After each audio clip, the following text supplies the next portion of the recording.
नैनम छिंदयति शस्त्राणि नैनम दहति पावका। आत्मा को ना तो कोई शस्त्र काट सकता है, ना तो कोई अग्नि इसे जला सकती है, ना इसे वायु से सुखाया जा सकता है, और ना ही इसे किसी भी चीज़ से क्षुण्ण किया जा सकता है। आज हम ऐसे ही किसी जगह पे आए हैं जहाँ पे कि आत्मा ब्रह्मलीन हो जाती है। जी हाँ, एमपी दर्शन आज पहली बार आपको एक ऐसी जगह लेके आ रहा है जहाँ इस पूरे जीवन का अंत भी आपको दिखेगा और जीवन का प्रारंभ करने वाले भगवान भी दिखेंगे। हम आए हैं जबलपुर स्थित ग्वारी घाट शमशान घाट के पास श्री काल भैरव मंदिर, और इस मंदिर का नाम है, यहाँ पे देखिए लिखा हुआ है जय महाकाल। ये भैरव बाबा का मंदिर है और बहुत ही प्रसिद्ध स्थान है ये हमारे बगल में आप ये वाली अगर रास्ता देखें तो इस रास्ते से आपको मरघटाई यहाँ पे ग्वारी घाट की देखने को मिलती है, जहाँ पे कि जीवन का अंत और मनुष्य की जो आत्मा है वो परमात्मा में विलीन हो जाती है। यहाँ हम आपको प्रतिमा आप देख रहे हैं, ये प्रतिमा देखने से ही आपको समझ में आ गया होगा ये किसकी प्रतिमा है। जी हाँ, ये प्रतिमा जो है वो सत्यवादी श्री हरिश्चंद्र जी की प्रतिमा है। कहा जाता है कि ये वो राजा थे जिन्होंने सत्य की कसौटी पर अपना सब कुछ इन्होंने न्यौछावर कर दिया, अपना राज पाठ सब कुछ। ये सत्य बोलते भी थे, सत्य आचरण भी करते थे, और सत्य के कारण ही इनको बहुत सारी यातनाएं सहनी पड़ी।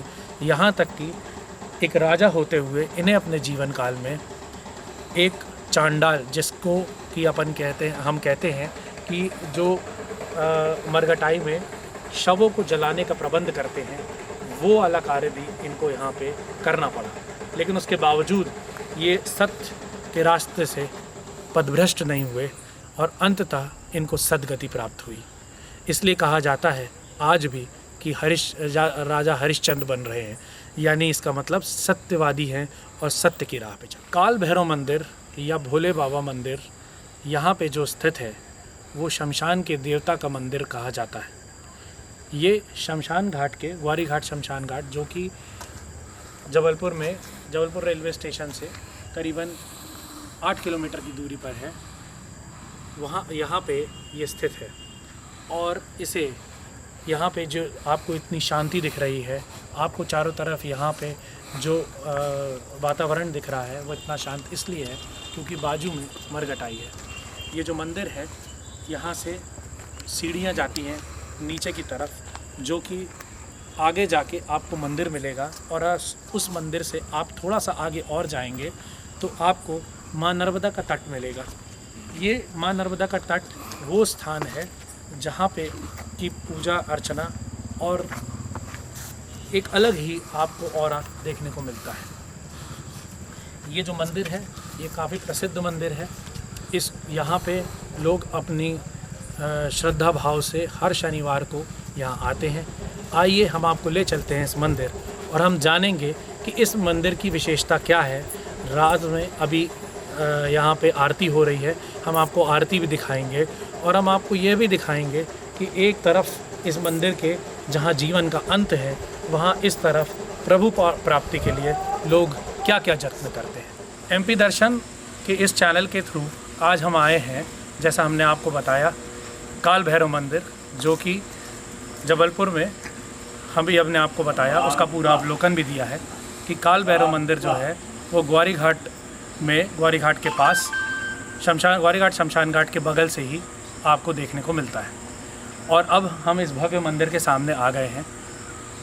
इस मंदिर के अंदर जाने से पहले हम इस मंदिर के बारे में कुछ जान लें, यही हमारी मंशा है और इसी के कारण हम यहाँ पे सर से मिलने आए हैं। सर, आपका नाम क्या है? आशीष वाजपेयी। आशीष वाजपेयी जी। सर, एमपी दर्शन में आपका बहुत बहुत स्वागत है।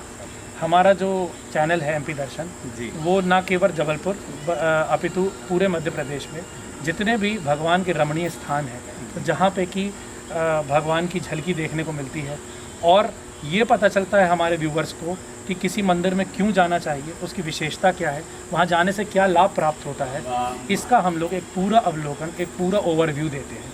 इसी श्रृंखला में आज हम यहाँ पर आए हैं और एमपी दर्शन पहली बार नाइट में कोई एपिसोड शूट कर रहा है, क्योंकि हमें पता चला कि ये जो मंदिर है नाइट में ही यहाँ पे होता है और इसकी क्या विशेषता है, और इस कौतूहल के साथ हम आए हैं। तो आज हम ये जानना चाहेंगे, और भी लोग हैं यहाँ पे।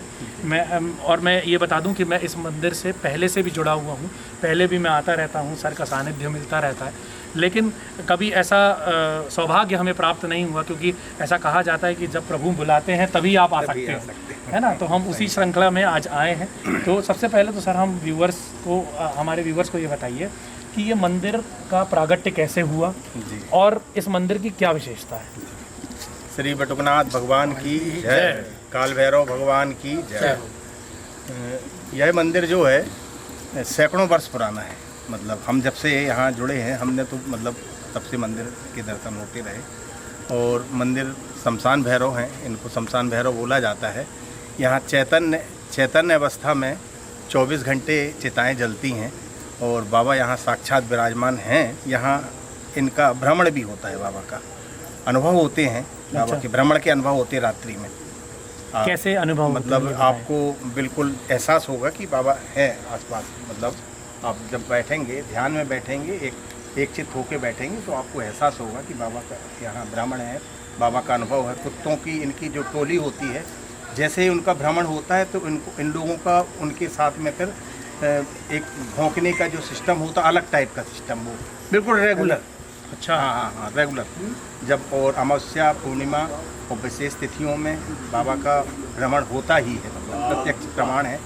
बाबा का मंदिर सैकड़ों वर्ष पुराना है। अभी लोगों का, पहले तो महिलाएं कम आती थी संतान के कारण, अभी महिला पुरुष सभी लोग मतलब सामान्य रूप से दर्शन के लिए आते हैं। अच्छा। शनिवार को विशेष पूजन बाबा की होती है, शनिवार इतवार को 2 दिन, और अष्टमी के दिन होती है, और अमावस्या पूर्णिमा को पूजन होती है, विशेष पूजन। आप किसी भी प्रकार की मनोकामनाएं लेके आएँ। वैसे बंदी जो निरुद्ध हैं, जेल में बंद हैं, उनके लिए विशेष पूजन अर्चन होती है। बाकी हम तो प्रत्यक्ष मतलब बाबा के चरणों में सब भक्त लोग ही हैं, तो हमें नहीं लगता कि किसी को कुछ ऐसा हो कि ना मिला हो। तो अच्छे दिल से और अगर हम मांग रहे हैं तो सब कुछ उनसे पूरा होता है।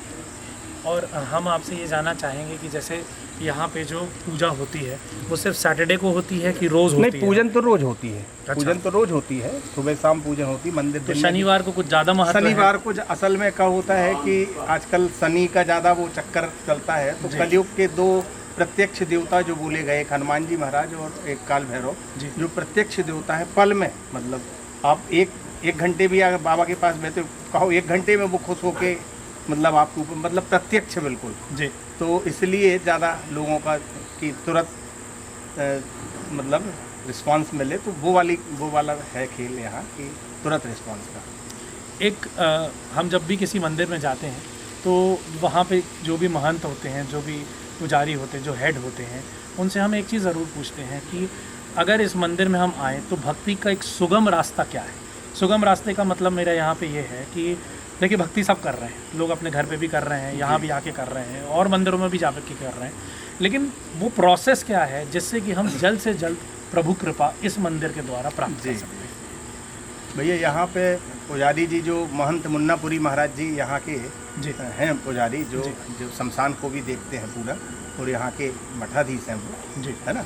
और पूजन का तो ऐसा है कि हम लोगों ने जो अनुभव किए हैं कि केवल हाथ जोड़ के अगर अपनी बात बोली है तो उनने एक बार में सुन ली है, बस ये है प्रत्यक्ष। बाकी तो अब फूल माला प्रसाद लोग मतलब मदिरा सेवन भी कराते हैं, बाबा के पास मदिरा भी चढ़ती है। लोग जिन लोगों की आस्थाएं हैं, मछली और मदिरा का भी भोग लगता है बाबा को। अच्छा। हाँ, आज भी चढ़ती है, आज भी चढ़ी है मतलब। तो अब अपनी अपनी मान्यताओं के हिसाब से है, पर हम लोग तो सात्विक पूजन में बटुक बाल रूप में ही कर पाते, कहे कि भगवान का रौद्र रूप है तो बाल रूप की ही पूजन करते, तो उसमें साधारण पूजन पाठ जो फूलमाला प्रसाद जो हुआ और उनके स्त्रोत पाठ का जाप करते। अगर कोई मनोकामना लेकर आए और यहाँ पे अर्जी लगाए जी, तो अर्जी लगाने का क्या प्रोसेस है? अर्जी लगाने का प्रोसेस ऐसा है कि भगवान के सामने आपको हाथ जोड़ के बैठना होगा, और जब आप 2, 4, 5 मिनट ध्यान लगाएंगे तो आपका उनसे डायरेक्ट कनेक्शन होता है एक बार, तब आप अपनी बात उनसे खुद बोलेंगे। या तो बहुत सारे लोग नारियल भी बांध के रखते हैं, नारियल में भी अपनी पर्ची लगा के आजकल हर कई मंदिरों में यहाँ भी रखते हैं, यहाँ भी सैकड़ों की तादाद में काले कपड़े में बांध के, मतलब अति से ऊपर आता है जी। तो यहाँ भी लोग अर्जी लगाने के लिए पर्ची बांधते हैं, काला कपड़ा लाके और बांधते हैं, कोई इनमें दरवाज़ों में बांध जाता है और उन लोगों की मनोकामनाएं पूर्ण होती हैं। शनिवार को मैंने देखा है यहाँ पे सबसे ज़्यादा भीड़ रहती है। जी जी। तो शनिवार को कितना फुटफॉल आ जाता है यहाँ पे, कितने लोग आ जाते हैं? शनिवार को सुबह से शाम तक रहते हैं लोग, आने वाले लोग, गिनती तो नहीं ऐसी हमने कभी की, अब वो पुजारी जी बता सकते हैं। और शनिवार का टाइमिंग क्या है मंदिर का?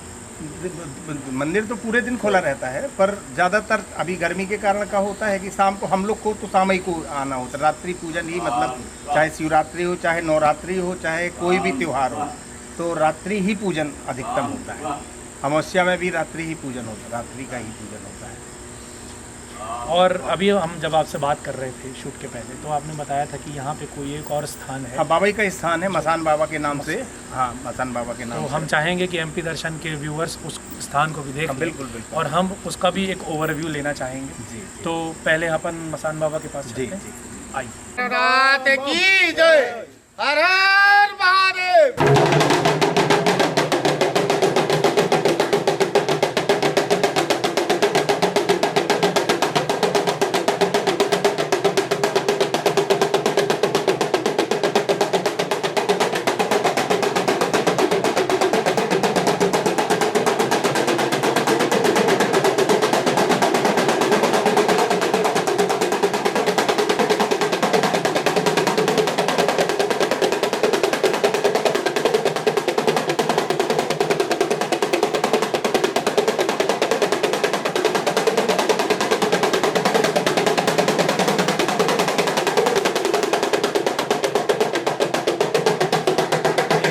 अब हम आ गए हैं शमशान के देवता, शमशान के महाराज मसान बाबा के पास।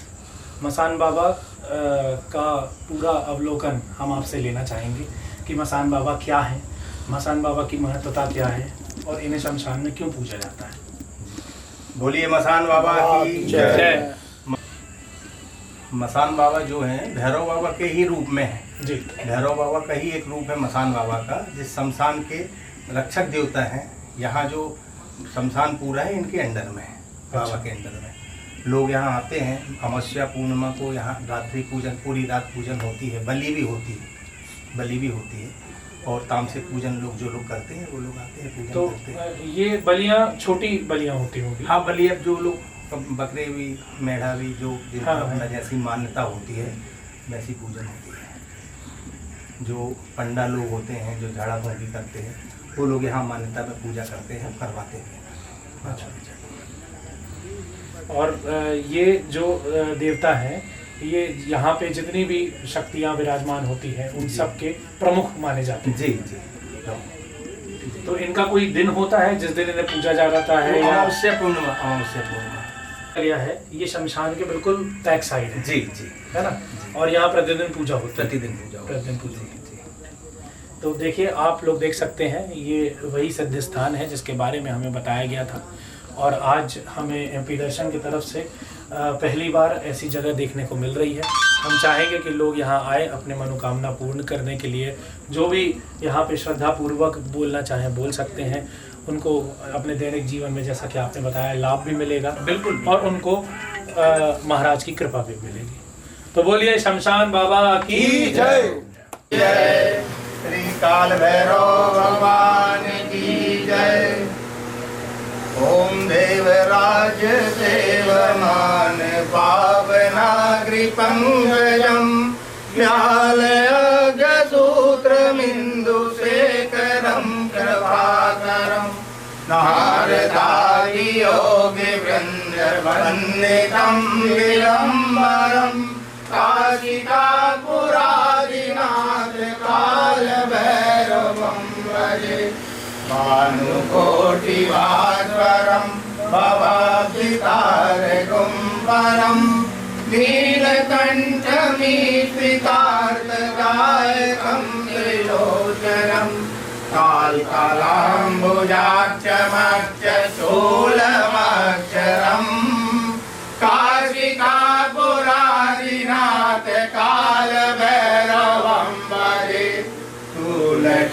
शङ्खपाशदण्डपाणिमादिकारणम् श्यामकायमादिदेवमक्षयं निरामयम् भीमविक्रमं प्रभुं विचित्रताण्डवं प्रियम् काशिकापुरादिनाथ कालभैरवं भजे मुक्तिदायकं प्रशस्तचारुविग्रहं नितान्तवास्तवस्तलं समस्तलोकविग्रहं विनुतणमनोग्रहं किङ्करीलकर्कणिं काशिकापुरादिनाथ कालभैरवं भजे धर्मसेतुपालकं सुधर्ममार्गनाशकं कर्मपाकमोचकं सुशर्मदायकं विभुं स्वर्णवर्णशेषपात्रशोभिताङ्गमण्डलं काशिकापुरादिनाथ कालभैरवं भजे रत्नपादुकाप्रभाभिरामपादयुग्मकं नित्यं द्वितीयमिष्टदेवतं निरञ्जनं मृत्युदर्पनाशनं करालदंशमोक्षणं काशिकापुरादिनाथ कालभैरवं भजे अट्टहासभिन्नपद्मजाण्डकोत्रसन्तति दृष्टिपात नष्ट पाप जालमोग्रशासनम् अष्टसिद्धिदायकं कपालमालिकाधरं काशिकापुरादिनाथ कालभैरवं भजे भूतसङ्गनायकं विशालकीर्तिदायकं काशीवासलोकपुण्यपापशोधकं विभुं नीतिमार्गकोविदं पुरातनं जगत्पतिं काशिकापुरादिनाथ कालभैरवं भजे कालभैरवाष्टकं पठन्ति ये मनोहरं ज्ञानमुक्तिसाधनं विचित्रपुण्यवर्धनं शोकमोहजनलोककोकतापनाशनं ते प्रयाति कालभैरवादिसन्निधं काशिकापुरादिनाथ कालभैरवं भजे काशिकापुरादिनाथ कालभैरवं भजे काशिकापुरादिनाथ कालभैरवं भजे काशिकापुरादिनाथ कालभैरवं भजे अब सौंप दिया इस जीवन का सब भार तुम्हारे हाथों में भैरवनाथ तुम्हारे हाथों में है जीत तुम्हारे हाथों में और हार तुम्हारे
इस पूजक की एक एक रग का उतार तुम्हारे हाथों में। यदि मानव का फिर जन्म मिले तो तब चरणों का पुजारी बनूं। जब अंत समय में प्यार तजूं भैरवनाथ तुम्हारे हाथों में। मुझे में तुझे में बस भेद आई। मैं नर हूँ तुम नारायण हो। मैं हूँ संसार के हाथों में। संसार तुम्हारे हाथों में है। जीत तुम्हारे हाथों में और हार तुम्हारे हाथों में। अब सौंप दिया इस जीवन का सब भार तुम्हारे हाथों में। बोलिए बटनाथ भगवान की जय। श्री काल भैरव भगवान की जय। शमशान वासी भैरवनाथ की जय। शमशान के समस्त देवी देवताओं की जय।